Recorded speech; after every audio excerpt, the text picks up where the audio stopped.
This podcast contains material of a violent and disturbing nature. It is not suited for all audiences.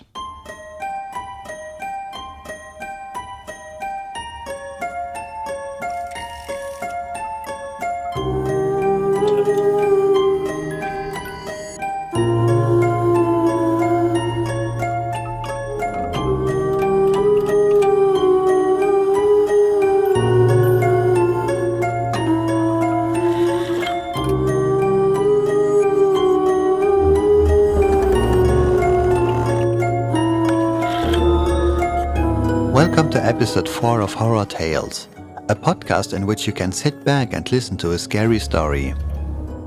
If you haven't done so yet, please subscribe to the podcast on your favorite podcast directory. To support the show further, simply take a moment to share it on your favorite social media. Today's story was written by Timothy G. Huguenin and first published in the anthology Beneath the Waves, Tales from the Deep. It is called The Unknown Thing.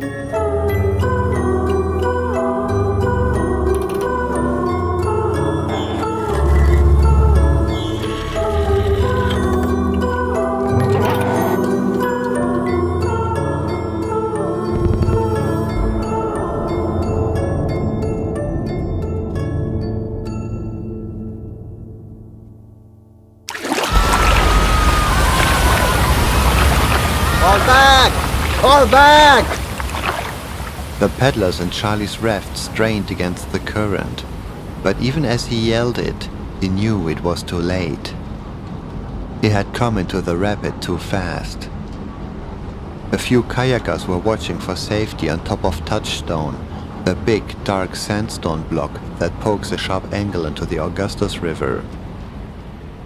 Charlie was supposed to follow the line of current to where it piles up on the rock's corner and just kiss it, drop back down past it and sneak between the two exposed boulders at the bottom of the rapid. But his boat had too much momentum. It was going to slam straight into Touchstone's broad face. The kayakers started blowing their whistles. All back! Dig it in! Touchstone rushed at them.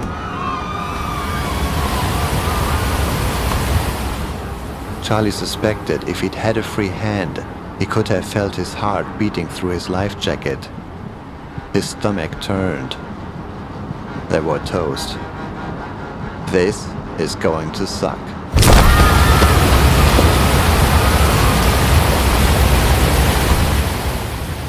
The impact rocked everyone from the boat and dumped them into the gnarly, churning, eddy waters in front of Touchstone, known as Witch's Cauldron. One of Charlie's paddlers, they were swimmers now, collided with him under the surface. Panicking, the kid scratched and then pushed Charlie deeper in his efforts to get back to air. A paddle smacked Charlie in the nose, causing him to gasp and inhale a lungful of sour-tasting Augustus.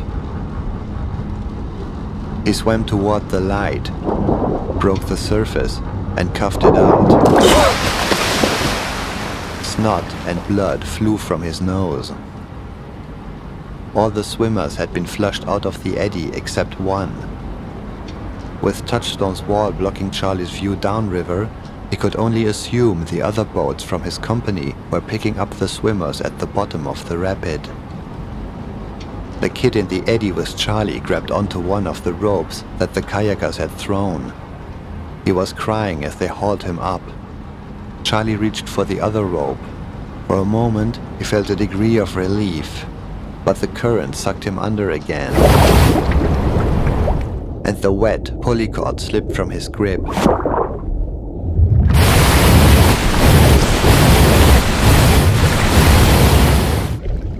The river thrashed him mercilessly. All he could see was green and white foam. His body slammed against Touchstone. Then he was thrown back up toward the surface. He swam for it hard, but just as his fingertips felt air, the cauldron pulled him under again.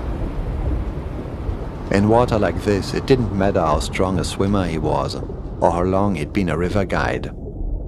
At a certain point, if the river wanted you, it took you.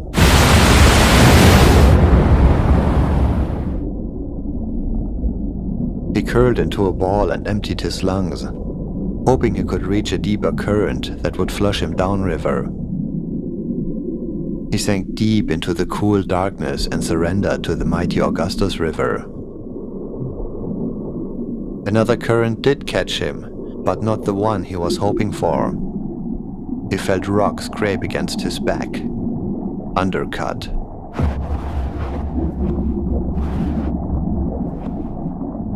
It flashed in his mind too fast to form a complete thought, barely even a word, but the image was strong. Water seeking its way through some underwater crevice beneath Touchstone. One that likely narrowed off to a sieve that would catch Charlie. He would be pinned by the water. He would drown. It would be a long time before they would recover his body. He panicked and flailed against the current, but it was no use. If there was any hope at all, it wasn't back, but through. He got control of his head and put his hands on the rock. He did what he could to guide himself as he was pushed underneath, hoping there was space enough to get free on the other side. His stuffed lungs throbbed. All light disappeared.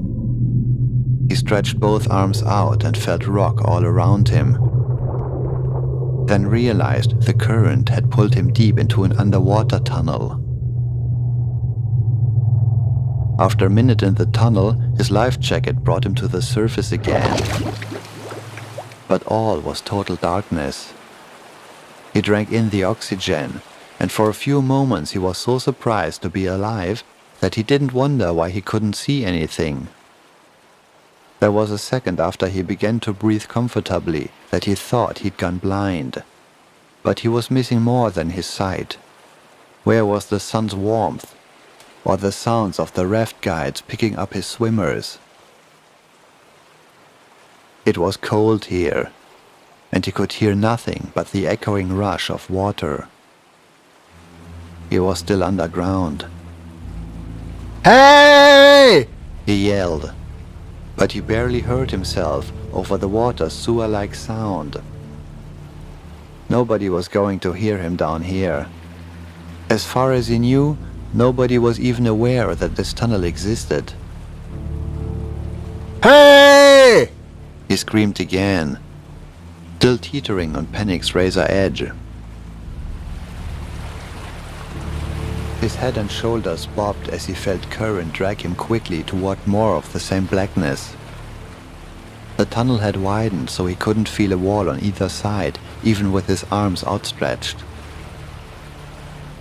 He swam down and found the bottom. He couldn't keep himself under for very long without taking off his life jacket, and he wasn't about to do that. But he briefly touched the firm clay and estimated a depth of 7 feet. Maybe. Easily over his head anyway. He tried swimming cross current to see if there was a bank or a ledge, but he ran into smooth, slick rock on either side.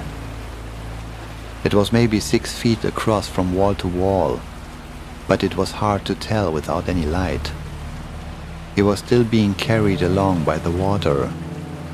Then his stomach leaped into his throat as he felt empty air under his feet. He held his breath. The fall was long enough that he wondered if he should even bother. Any rocks below would certainly kill him.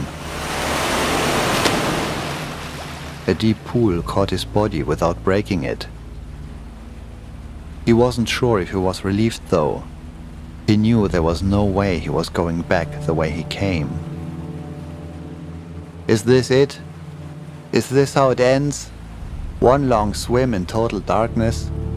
Always wondering if the next drop will crush me, or when the tunnel will shrink down until I'm wedged in it, like a hunk of plague clotting an artery. He could end it early, Slip out of this life as easily as removing a piece of clothing. Just a few buckles and a zipper. He thought on this.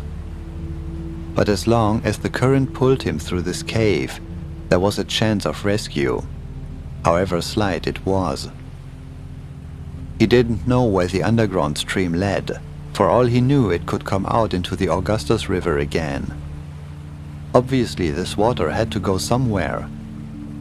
Whenever he would make it to the other side, he didn't know.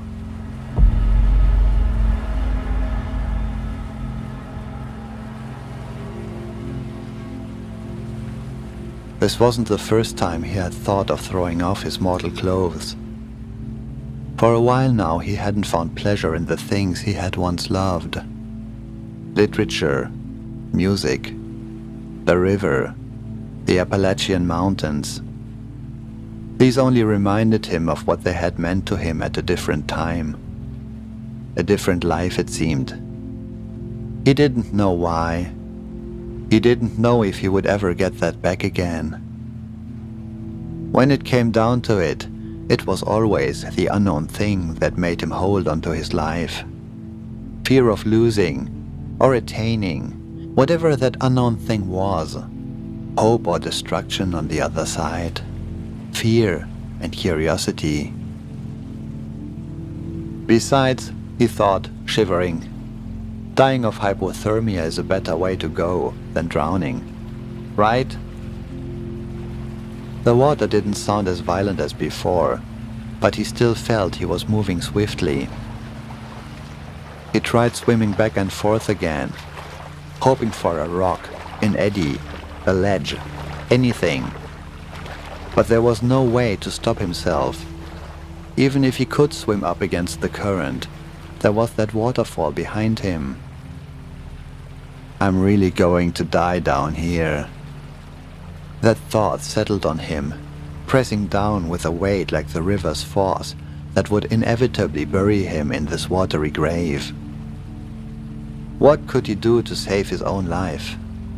There was nothing. Nothing at all. He found himself holding back tears. He gave himself permission for them, and then he shook with great, body-wrenching sobs. He wiped his eyes and blinked, realizing now that he could tell the difference when they were open. He looked downstream and saw a bend in the tunnel. There's light around that bend.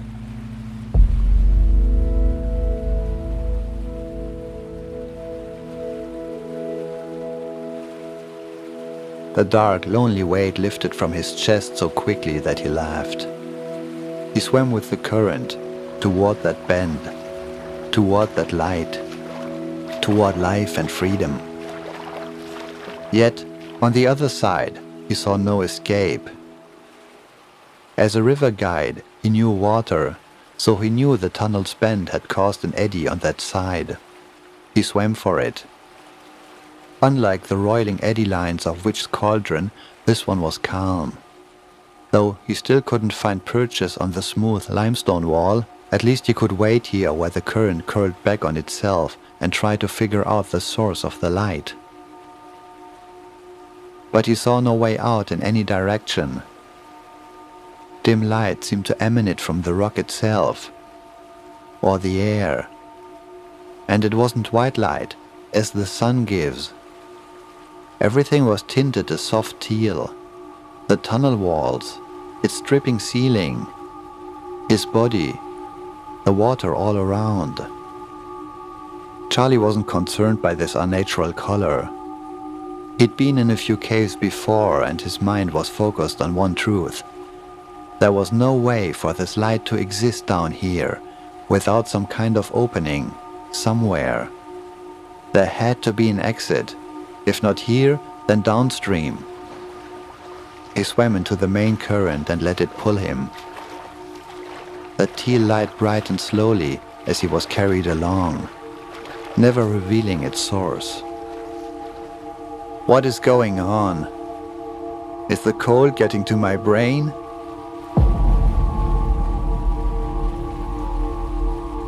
Despair waited again on his heart, as he saw no sign of an escape route. All was smooth rock and sickening teal. He punched the cold water and cursed it. The tunnel tightened, the current's turbulence increased. This time he could see the drop ahead. He tried again to swim against the current, but he was too exhausted and too cold to make any progress. There were no side eddies to park in. He wished for the darkness again. Anticipation was the worst. Again faced with the inevitability of his direction, he couldn't look away from the water's horizon line drawing near. He could only go where the water went. And where did that water go? Did he truly want to know? Nobody wants it, he thought. Nobody wants to know the inevitable unknown thing. But somehow we can't stop looking for it.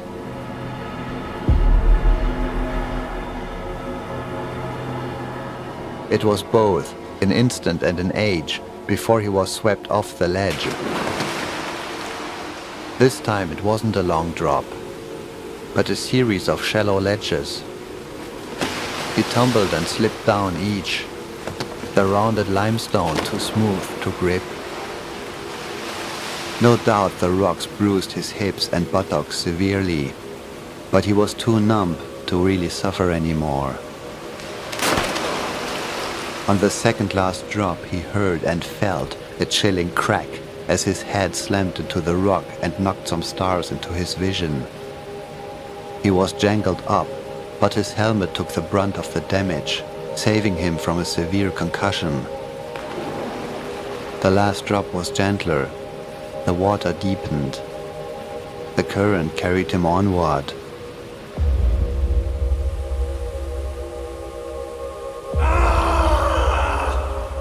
He screamed at the nothing down in this hopeless cave, at the self-perpetuating light toying with his hope, at his lack of control.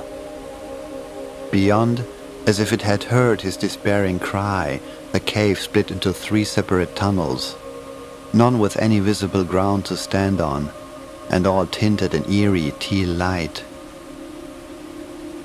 Which one should he take? For a moment, the heavy responsibility of this choice froze him. Any of these tunnels might lead to death. One might lead to life. Without any particular reason, other than he had to pick one, he swam for the middle passage. Strange markings appeared on the walls. It looked like some ancient language had been carved into the rock. Though he couldn't read any of it, the words filled him with dread that he couldn't understand. Something different than the mere certainty of death. He felt both, repulsed by the inscriptions and drawn to them. He swam to one side and felt the letters with what little sensation was left in his fingertips. He tried digging his fingers into some of the grooves, but the water carried him so quickly that his waterlogged skin ripped open. He screamed, not as much from pain as from hopelessness.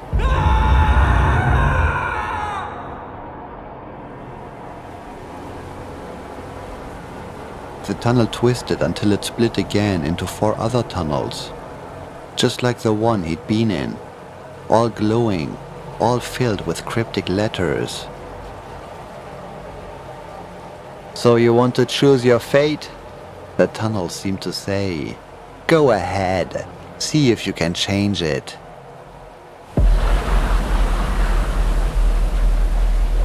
If he didn't know any better, Charlie might have mistaken the swirling water's sound for laughter. He swam to the passage farthest from him, not because he thought he had any better chance of getting out that way, but because it gave him an excuse to get the blood flowing. He needed more circulation. His head was starting to get loopy. And sure, there was that illusion of control that he craved. The current quickened, the markings on the wall became a blur. His heart beat as it had when his raft was screaming toward Touchstone. He whimpered, but he couldn't hear himself over the water's roar. Tunnels opened to more tunnels. Everything looked the same. His sense of speed and time became meaningless, garbled by this whole senseless descent. And perhaps also by the cold icicles of hypothermia, creeping into his brain, muddying his thoughts.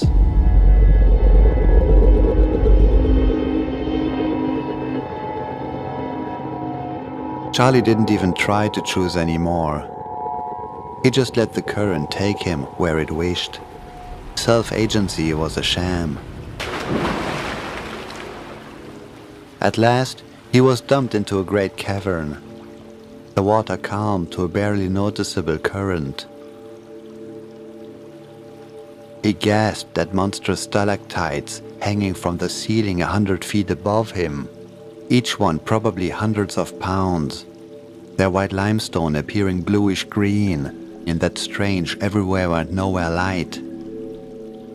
Likewise, phenomenal stalagmites towered up from the deep, some of them meeting their stalagmite mates to form columns, like great flowing pillars bearing the tons of earth above. That unreadable script he had seen in the tunnels covered the far cavern walls.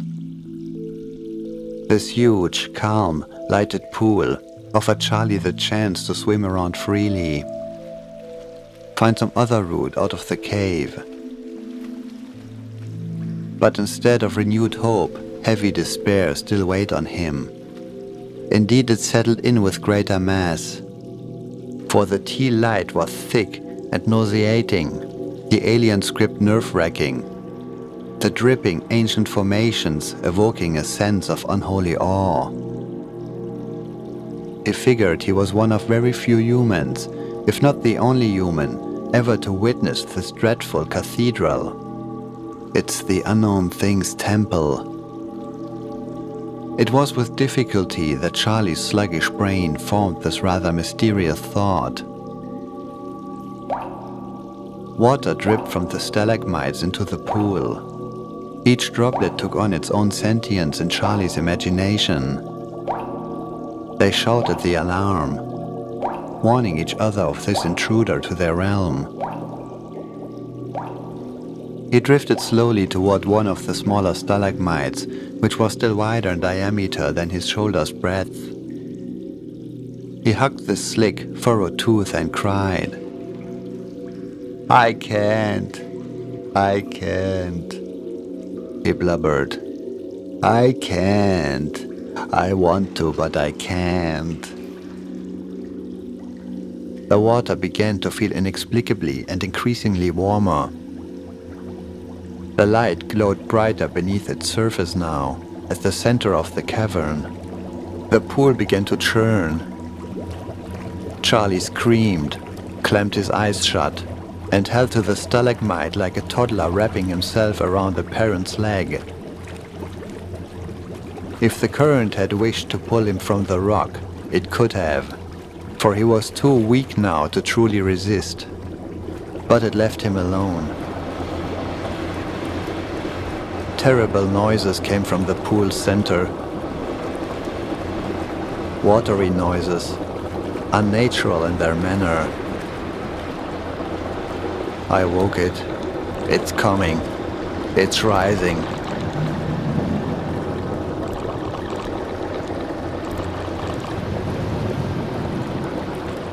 He struggled between looking and hiding his face, between that curiosity and fear of the unknown thing we always chase from our thoughts, except in our darkest and loneliest hours. He should have drowned himself when he first entered this cave. But he had to know.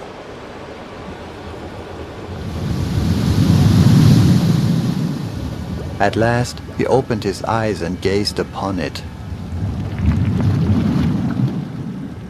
Glowing and dripping wet, it coiled itself around the largest column, Perhaps the only one that could support the thing's tremendous mass. One end, its head most likely, swayed in the air as if sniffing or listening.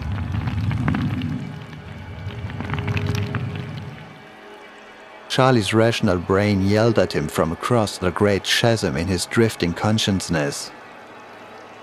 Your presence disturbed the unknown thing. It's looking for you. It moved like a snake, but it had no eyes. Only a gaping hole on the end for swallowing, consuming.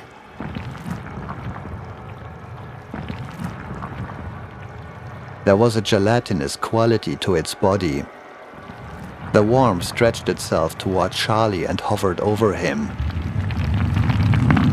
as if staring down. Absolute darkness was in its maw, as devoid of the weird teal light as the cave should have been. From inside that hole came sewer sounds.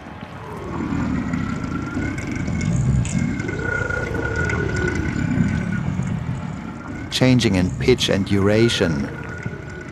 It was speaking words that should not be heard by man, that man should not comprehend, but somehow their meaning became clear in Charlie's head, despite their inhuman way, even with his scrambled thoughts.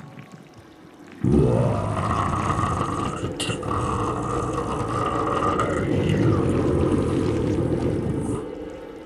Charlie shook and stuttered, but couldn't answer. It bent down closer. Charlie could smell it. Dank, earthy, like algae and mildewed potatoes.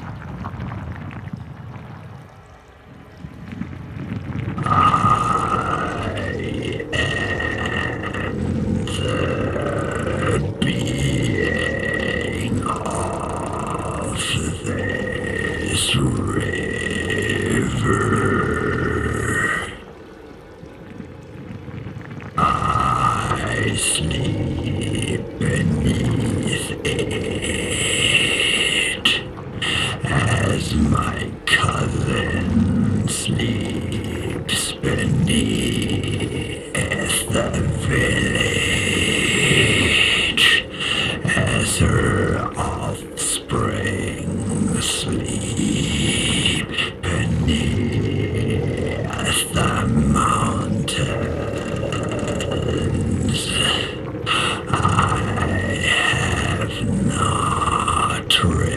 Received a sacrifice in many floods.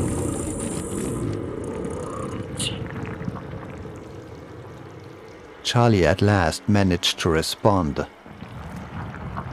I'm not the sacrifice.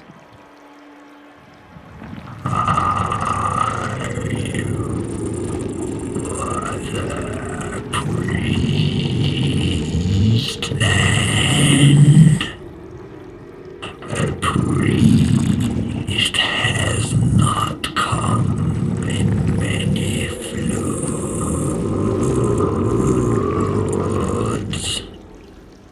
Charlie almost replied that he wasn't the priest either. But what would become of him then? The water worm was no longer an unknown thing.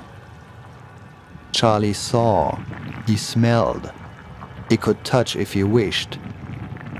The water's heat had brought back some feeling, and with it, painful realization of his injuries.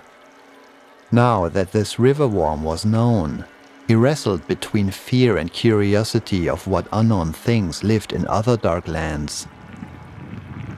So then, priest, you have seen me as you wished. Now the sacrifice may continue. I am hungry.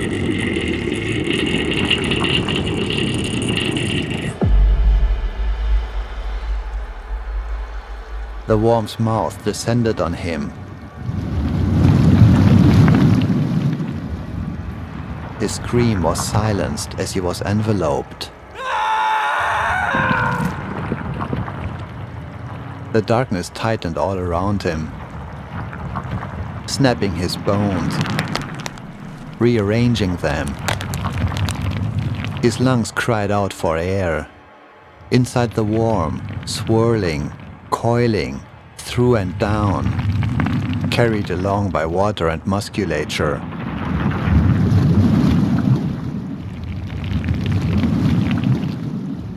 He thought that this time had to be the end. He would soon meet yet another unknown thing, one on the other side of mortality. But he was wrong again, for now at least.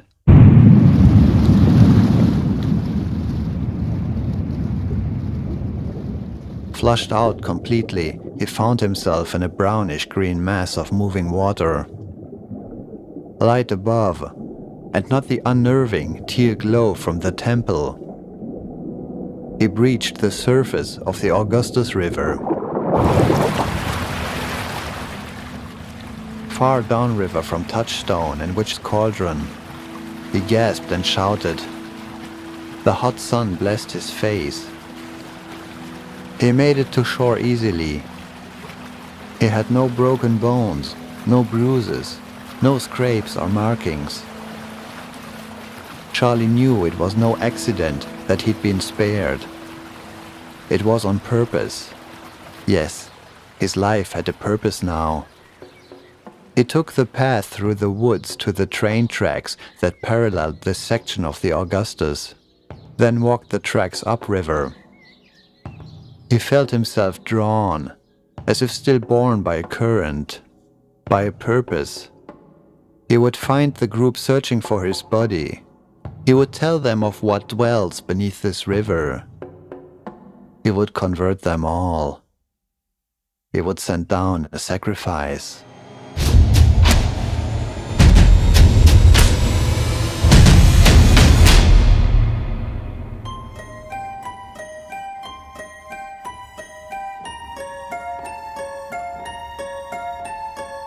Thank you for listening to Horror Tales. If you enjoy the show, please take a moment to rate, review, and share it on your favorite social media. My name is Max Ablitzer and I'm the producer of Horror Tales, including its original soundtrack and sound design. If you're in need for custom music for your own project, please get in touch via the website www.horrortalespodcast.com. A special thank you to Timothy G. Huguenin for contributing the story, The Unknown Thing. You can visit Tim on his website at www.tghuguenin.com. That is www.tghuguenin.com. Timothy G. Huguenin also just released a noveletta called Antique Bad that you can find in its Kindle edition on Amazon. I hope you enjoyed listening, and let's meet again on the next episode of Horror Tales.